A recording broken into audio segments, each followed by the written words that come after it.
تازہ ترین ویڈیوز کے لیے چینل کو سبسکرائب کر کے بیل آئیکن اور آل نوٹیفیکیشن پر کلک کریں تاکہ آپ کو ملے ہر خبر سب سے پہلے۔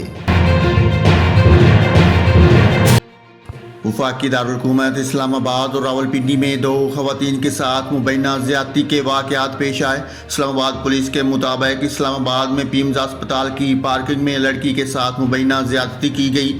لڑکی نے بتایا کہ اتوار کی شام کام سے گھر جاتے ہوئے کار سوار نے لفٹ دی اور پستول تان کر اسپتال کی پارکنگ میں لے گیا، جہاں زیادتی کا نشانہ بنا ڈالا۔ پولیس کے ترجمان کے مطابق متاثرہ لڑکی کا میڈیکل کرا لیا گیا ہے اور مقدمہ بھی درج کر لیا ہے۔ ملزم کی گرفتاری کے لیے پولیس ٹیمیں چھاپے مار رہی ہے۔ دوسری جانب راولپنڈی کے علاقے ریس کورس میں بھی ایک خاتون سے مبینہ زیادتی کا واقعہ پیش آیا۔ آصف نامی شخص نے خاتون کو لاہور سے نوکری کا جھانسا دے کر راولپنڈی بلایا۔ ملزم نے خاتون کو پنڈی کے مقامی ہوٹل میں ٹھہرا کر زیادتی کا نشانہ بنایا۔ سی پی او راولپنڈی نے واقعے کا نوٹس لیتے ہوئے ملزم کی گرفتاری کی ہدایت کی ہے۔ پولیس نے واقعے کا مقدمہ درج کر لیا۔